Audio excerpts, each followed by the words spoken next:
Alright everybody, we're back. So what we're going to do now is test the scenario, but we're going to need to set up a few things to better test the flow. Just to recap, we have our start point, we have our objective area, and we will push back to the start point for our exfil. Now, there's a couple things you could do here. For testing purposes, one thing I do a lot is make myself invulnerable so that I can take shots by the enemies and continue to test the actual scenario flow without getting killed.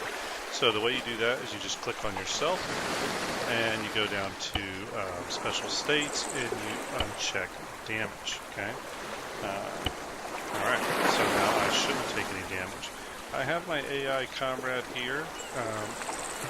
He's currently grouped to me, which is fine. You can do that. For the sake of testing, though, I'm going to ungroup him for a minute just so he'll stay here. Like I said, I've got my gear out here. Okay. So the next thing I may want to do is we kind of need an end scenario, something that tells us that the game has ended or that we've accomplished our goal. Now, some people like to leave this vague so that they can do a proper AAR or confirm the identity of an HVT or something.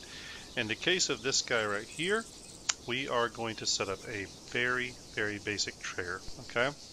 And the way this works, you can set these up a bunch of different ways. I'm going to just do one of the most basic I know, but again, you can do this in a bunch of different ways. I'm going to set, because what I want to do is I want them to get a notification if the officer has died in any way, but not stop the game. Okay, so we'll throw down a trigger. I'll set a pretty big radius here, 400 by 400. Doesn't really matter. But essentially what it means is this giant area here. Okay, and I'm just going to put activation is actually, you know what, let's go ahead and set trigger owner as our officer. As you see, I just kind of I'll do that one more time for you. Clicked on the trigger, right clicked on it, went connect, set trigger owner, and move the line over to our officer that we want to kill, our HVT. Okay, I'm going to click on this. Essentially what we'll say is that when he is not present or dead, we're going to get a little hint that pops up, and that's going to look something like this. The HVT is dead. Congrats. Okay, and we'll put that quotation marks and close it. Okay, with the semicolon. So yeah, for a hint that you're just going to typically write hint, quotation marks what you want it to say, and then close it with a semicolon. So we'll hit OK. All right. So we have kind of a notification that will pop up if our HVT gets killed, and there are other ways to do that. Some of you that have worked with the ENetter before know that there are ways to put a trigger in that checks to see if the unit is actually alive instead of defining whether they're present in the area. Totally know that, but for the sake of this quick demo, I'm just starting with the most basic kind of trigger I can think of. A trigger that simply uses the ARMA activation types here. Okay, so there we go. Okay, so here we go. We'll go ahead and do our first test. So we'll go ahead down here and hit play scenario. Now you can also go up here and hit play a multiplayer, or you can spectate in single player. There's a couple different ways to look at this. We're just going to hit play scenario. Scenario is going to load for us. All right, so here we are. We are on the beach as my playable character. Here's my teammate. Now remember, I ungrouped him, so he's just going to stay here. Here's my ammo boxes. I can come up here, scroll, go to inventory, choose different, choose different uniforms. Maybe I want to wear a baseball cap or something like that. It's probably an additional ammunition. And you can definitely, actually, I might pack a few extra frag grenades. You can obviously set this up to be a virtual arsenal, or we could even start these two guys already in the boat out at sea, and they have to drive up onto land. So the first thing I'll do is I'll start heading towards my objective area, which is going to be to the 090, directly east from our position. So using my compass, I can tell that roughly 090 is going to be that way. Okay, and I can start moving that way.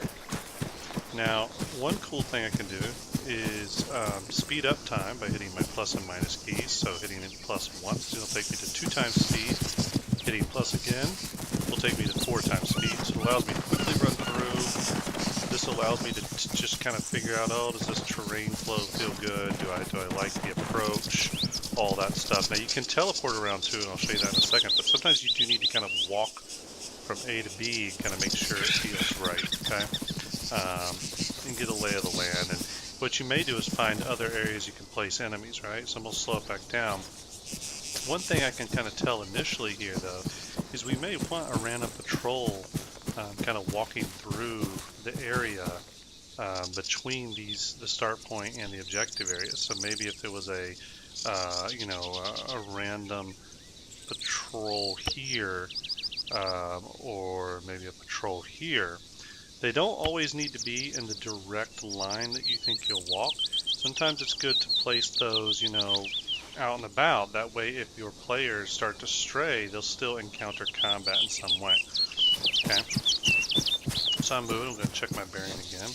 Oh, see, I'm already off base a little bit. We need to be going more this way.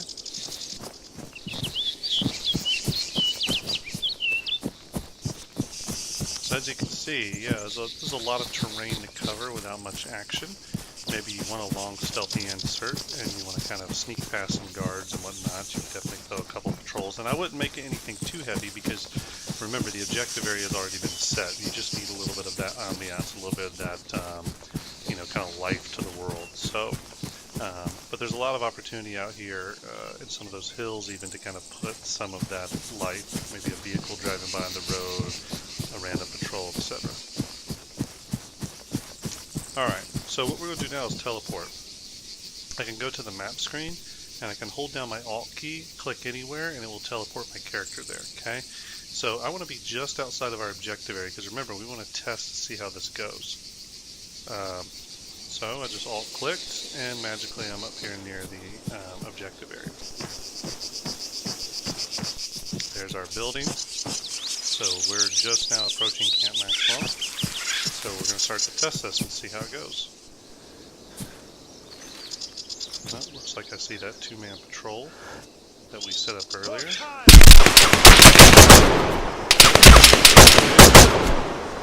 Now remember, we set ourselves to no damage, which is good. That way we can kind of test scenario flow and see how we like it. Okay, so I'm going to move up here.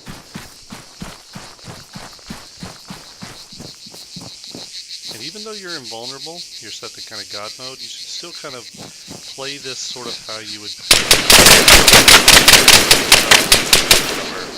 if you're like, oh, this is an area I need to pop up, then you would want to move out. Okay, so we've had a couple of you can see they're pretty aggressive. And there's a short grenade throw.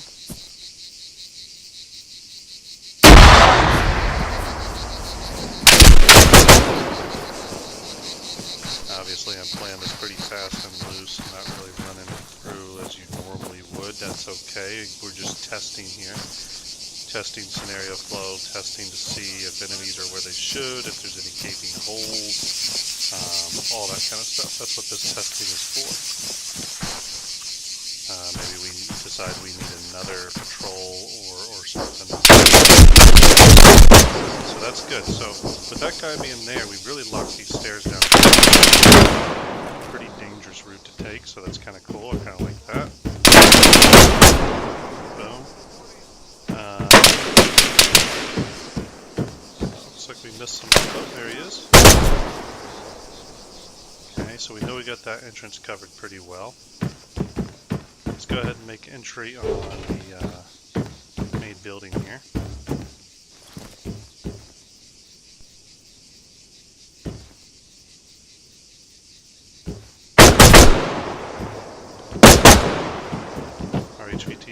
Save the area. Boom. So you'll notice right up here we got the HVT dead is dead congrats hint that popped up, which we typed in that init field. So now we know our high value target is dead. Do a little dead check. Got one more shooter out here. But he got the jump on me. But that's good. Again, I want to be challenged at this stage of the mission where we're testing it. And again, you see how quickly I've run through this real sloppy, but the idea is just to figure out if I've got enemies where they need to be, if I've got any gaping holes, do I need any more ambiance, etc. So once I've done that, then I can start my exfil back to where I came from. Maybe I will teleport back to this area, which I just did, and we arrive back at our boats for a mission complete.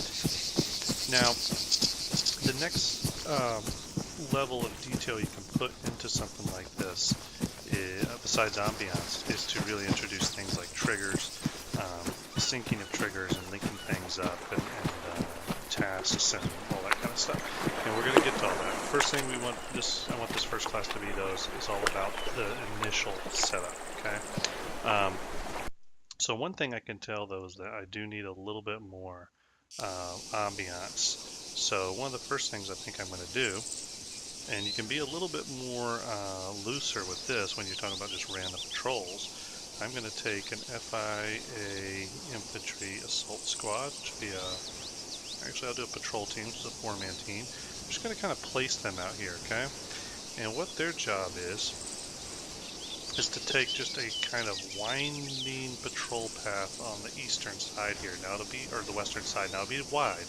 But it'll give me something that I need to look out for, that I need to be careful about, okay? So the way we do that is we'll click on the Alpha 2-3 group icon there, shift and right click. I'm going to set them to limited safe like we were before. Maybe they'll do a staggered column formation. And we'll just have them kind of randomly move up. Maybe they'll go up on this ridge line for a while. And then they'll come off of it, cross back down to this 144 peak, and maybe they'll get down this road right here, and from that point maybe they'll follow the road back kind of up here, move back up to approach the camp, and then move back, and we'll set that as a cycle so they'll loop. Okay, but because we want to again randomize that to some degree, we'll go in here and we'll run the waypoint transformation and change this to something pretty large, like 150 meters. Hell, maybe even larger than that. So let's say 200 meter random radius that this could complete in. And we could do the same here. Probably remove this one. And, you know, do that for our waypoints. It kind of works like that. I don't want this straight line here to be too known either, so I'm going to move this down so it'll be a little bit more random. I'll move this over on this peak. See how I can easily adjust these waypoints. So now all through here, I know there's going to be a random patrol, but I really do not know where. I mean, they could be anywhere. Now that's quite a range there. Another thing I may do is just to be able to visually identify the objective site at distance. Sometimes I like to add things that are kind of environmental effects. So something maybe like a, maybe I'll go back to my props, go to things, camping. Maybe I'll do the campfire burning. Maybe they made a little campfire here. Maybe I'll take a, let's see here. I'm going to type in chair. List of chairs will come up. Maybe people have been lounging out around here. This is their break area. Okay. So what this is going to do is it'll give me a smokestack, okay, obviously from the fire, and that may be something at distance I can see and give me a clue that something's going on here and help me kind of zero in on the objective site. Here's my patrol that we set down earlier. You see their patrol path. They're going to walk up here. They're going to walk over to this ridge line, follow this ridge line down a bit, and then make their way wanderingly across here. So you can kind of see how their path goes. But remember, these waypoints have a 250, 200 meter radius random placement, so it's going to be way out here. So we're really not going to know where they're at. You may know that there's some enemies out there, but you should probably already be considering that fact if you're trying to do some sort of milsim operation. You should be operating under the fact that there's possibly enemies everywhere. So again, here's a good basic setup, and on the next class we're going to start to lay down some actual triggers and some end scenarios, some start scenarios, linking up some tasks that will create. All that stuff is done in the systems panel here over on your assets menu. So we'll start dropping some of this stuff down and adding things like Zeus and the ability to put down more specific intel, etc., etc. So stay tuned for tutorial number 2. We'll get that out as soon as we can. This is going to be, again, starting from a very basic level start point on mission building. Other things we're going to cover in this series, though, and this mission we're going to totally build out, and every time we release an episode, I'm going to release the current state of the mission file so that you can load it up and see how things are connected. But we're going to get into things like, adjusting weather, adjusting time of day, altering all that kind of stuff, because you can really give your mission a lot of kind of ambiance and mood and tone and stuff like that if you're trying to capture a specific sort of operation. So yeah, there we go. This has been episode 1 of the Eden Editor tutorial, kind of the 101 class, so to speak. So we plan on getting a lot of these out. So for now, stay tuned to episode 2. This has been ARMAnet.